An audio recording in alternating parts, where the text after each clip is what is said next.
ABS வசமான இரட்டை இலை. ஓபிஎஸ்க்கு தேர்தல் ஆணையம் கொடுத்த ஷாக். அதிமுகவுக்கு காத்திருக்கும் சவால்கள்.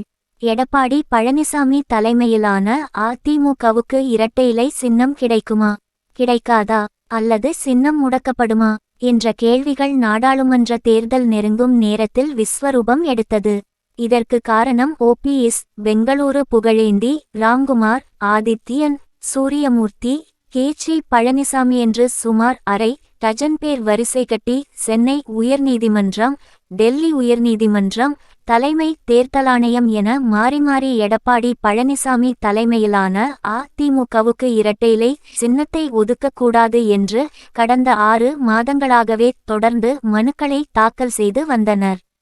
இது அதிமுகவுக்கு பெரும் குடைச்சல் தருவதாகவும் அமைந்தது.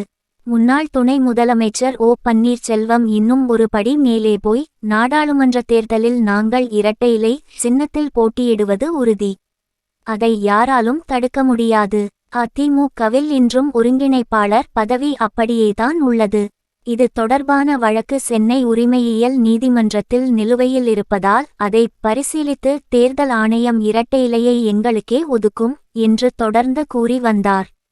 அவருடைய ஆதரவாளரான புகழேந்தி, இன்னும் 2 நாள் மட்டும் பொறுத்திருங்கள், எடப்பாடி பழனிசாமிக்கு மிகப்பெரிய அதிர்ச்சி காத்திருக்கிறது, தேர்தல் ஆணையம் எங்களுக்கு சாதகமாகத்தான் முடிவை அறிவிக்கும் அல்லது இரட்டை இலை சின்னத்தை முடக்கும் என்று பீதியை கிளப்பினார். ஓரிரு நாளில் இரட்டை இலை சின்னம் எங்கள் கைகளுக்கு வந்துவிடும் என்றும் அள்ளிவிட்டார். அதுவும் கடந்த ஒரு வாரமாக தேர்தல் ஆணையத்துக்கு நெருக்கடி தருவது போல ஓபிஎஸ்ஸும் புகழேந்தியும் அவசர மனுக்களை தட்டி விட்டுக்கொண்டே இருந்தனர். எக்காரணம் கொண்டும் அதிமுகவுக்கு இரட்டை இலை சின்னத்தை ஒதுக்கக்கூடாது, அதை அப்படியே முடக்க வேண்டும் என்று 2 தினங்களுக்கு முன்பு கடைசியாக வைத்த கோரிக்கையை ஓபிஎஸ் தனது பிரம்மாஸ்திரமாகவே கருதினார். இதனால் தேர்தல்களத்தில் பரபரப்பு எகிரியது. அதேபோல் ஓபிஎஸ்க்கு ஆதரவாக செயல்படும் ஊடகவியலாளர்களும் சில டிவி செய்தி சேனல் நெறியாளர்களும் புது கோணத்தில் இந்த விவகாரத்தை அலசி ஆராய்ந்து, ஆம், ஓபிஎஸ் சொல்வதிலும் நியாயம் இருக்கிறது, அதை தேர்தல் ஆணையம் உன்னிப்பாக கவனத்தில் எடுத்துக்கொண்டால் இரட்டை இலையை அவருக்கே ஒதுக்கும், அவர் அதிமுகவின் ஒருங்கிணைப்பாளராக அறிவிக்கப்பட்டு கட்சியும் அவர் வசம் வந்துவிடும் என்றும் வாதங்களை முன்வைத்தனர். ஆனால் இவர்கள் பயம் காட்டிய அளவிற்கு அப்படி எதுவும் நடந்துவிடவில்லை. மாறாக தேர்தல் ஆணையத்தின் ஆவணங்களில் அதிமுகவின் பொதுச் செயலாளர் எடப்பாடி பழனிசாமி என்றுதான் உள்ளது. எனவே அதிமுக வேட்பாளர்கள் நாடாளுமன்ற தேர்தலில் இரட்டை இலை சின்னத்தில் போட்டியிட எந்த தடையும் இல்லை என்று சின்னத்தை முடக்கக் கோரியவர்களுக்கு தலைமை தேர்தல் ஆணையம் விளக்கம் அளித்து பிரச்சினைக்கு பெரிய முற்றுப்புள்ளியும் வைத்துவிட்டது. இது கடந்த 2 ஆண்டுகளாக நீதிமன்றங்களில் சட்டப்போராட்டம் நடத்தி வந்த ஓபிஎஸ்க்கும் அவருடைய ஆதரவாளர்களான வைத்திலிங்கம், மனோஜ் பாண்டியன், ஜே.சி.டி. பிரபாகர் ஆகியோருக்கும் பெரும் பின்னடைவு என்றே சொல்ல வேண்டும். அதே நேரம் தேர்தல் ஆணையம் இப்படி அறிவித்ததில் பெரிதாக ஆச்சரியப்படுவதற்கு ஒன்றும் இல்லை. ஏனென்றால் கடந்த ஆண்டு பிப்ரவரி மாதம் ஈரோடு கிழக்கு தொகுதியில் நடந்த இடைத்தேர்தலில் உச்ச நீதிமன்றத்தில் இடைக்கால நிவாரணம் பெற்று எடப்பாடி பழனிசாமி தலைமையிலான அதிமுக இரட்டை இலை சின்னத்தில்தான் போட்டியிட்டது. தவிர கடந்த ஆண்டு மே மாதம் கர்நாடகாவில் நடந்த சட்டப்பேரவை தேர்தலில் 3 தொகுதிகளில் அதிமுக இரட்டை இலை சின்னத்தில் போட்டியிட தாக்கல் செய்த மனுக்களை தேர்தல் ஆணையம் அங்கீகரிக்கவும் செய்தது. ஏனென்றால் 2023 மார்ச் மாத இறுதியில் அதிமுகவின் பொதுச்செயலாளராக எடப்பாடி பழனிசாமி தேர்வு செய்யப்பட்டதை தேர்தல் ஆணையம் ஏற்றுக்கொண்டு இரட்டை இலையில் போட்டியிட இந்த அனுமதியை வழங்கியது.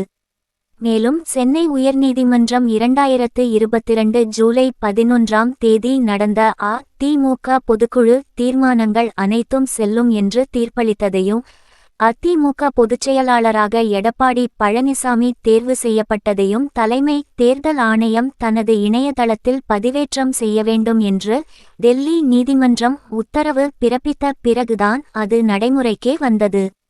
எடப்பாடி பழனிசாமி தலைமையிலான அதிமுகவை அங்கீகரிக்கும் விதமாக அக்கட்சியின் வேட்பாளர்கள் இரட்டை இலை சின்னத்தில் போட்டியிட எவ்வித தடையும் இல்லை என்று தலைமை தேர்தல் ஆணையம் அறிவித்திருப்பதால் சென்னை உரிமையியல் நீதிமன்றத்தில் நிலுவையில் உள்ள சிவில் வழக்கின் விசாரணை முடிந்து இறுதி தீர்ப்பு வெளியாகும் வரை ஓ. பன்னீர்செல்வம் அதிமுகவை பற்றி நினைத்து பார்க்க முடியாத நிலைமை ஏற்பட்டு இருக்கிறது. அதிமுக பொதுக்குழு தீர்மானங்கள், எடப்பாடி பழனிசாமி பொதுச் செயலாளராக தேர்வு செய்யப்பட்டது ஆகியவற்றை உச்ச நீதிமன்றம் ஏற்றுக்கொண்டிருப்பதால் சிவில் வழக்கிலும் ஓபிஎஸ்க்கு சாதகமான தீர்ப்பு வருமா என்பது சந்தேகம்தான் என்று சட்ட வல்லுநர்கள் கூறுகின்றனர். மேலும் அந்த வழக்கு இன்னும் பல ஆண்டுகள் நீடிக்கும் வாய்ப்பு உள்ளது.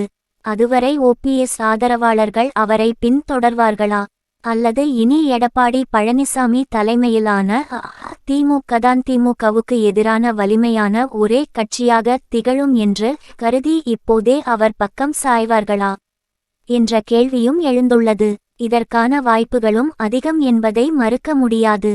அதேபோல அதிமுக தொண்டர்கள் உரிமை மீட்பு குழு அமைப்பை ஓபிஎஸ் தொடர்ந்து நடத்துவாரா என்ற கேள்வியும் எழுகிறது. இன்னொரு பக்கம் தேர்தல் ஆணையத்தின் அறிவிப்பு எடப்பாடி பழனிசாமிக்கு தித்திப்பான இனிப்பு என்பதில் எந்த சந்தேகமும் இல்லை. எனினும் அதிமுக பொதுச்செயலாளராக தேர்வு செய்யப்பட்ட பின்பு அவர் சந்திக்கும் முதல் நாடாளுமன்ற தேர்தல் இது என்பதால் தனது வலிமையை வெளிப்படுத்த வேண்டிய கட்டாயமும் அவருக்கு இருக்கிறது. இத்தேர்தலில் அதிமுக குறைந்தபட்சம் 5 முதல் 7 நாடாளுமன்ற தொகுதிகளில் வெற்றி பெற்றால் 2026 தமிழக தேர்தலில் அவரால் திமுகவுக்கு எதிராக ஒரு வலுவான கூட்டணியை உருவாக்க முடியும். அல்லது அதிமுக கூட்டணி போட்டியிடும் 39 தொகுதிகளில் 32 இடங்கள் வரை 30% வாக்குகளுடன் 2ஆம் இடத்தை பிடிக்க வேண்டும். இதற்கான வாய்ப்பு அதிமுகவுக்கு பிரகாசமாக இருப்பதாக சுமந்த் சி. ராமன் போன்ற அரசியல் ஆய்வாளர்களும் கூறுகின்றனர். தேர்தல் ஆணையத்தின் இறுதி முடிவை எதிர்த்து உச்ச நீதிமன்றம் செல்ல முடியும் என்றாலும் கூட அதிமுக பொதுக்குழு தீர்மானங்களையும் எடப்பாடி பழனிசாமி பொதுச் செயலாளராக தேர்வு செய்யப்பட்டதையும் நீதிமன்ற உத்தரவின் பேரில்தான் தேர்தல் ஆணையம் தனது இணையதள பக்கத்தில் பதிவேற்றமே செய்துள்ளது. எனவே இப்பிரச்சினையை உடனடியாக உச்ச நீதிமன்றத்திற்கு கொண்டு சென்றாலும் எந்த பலனும் கிடைக்கப் போவதில்லை.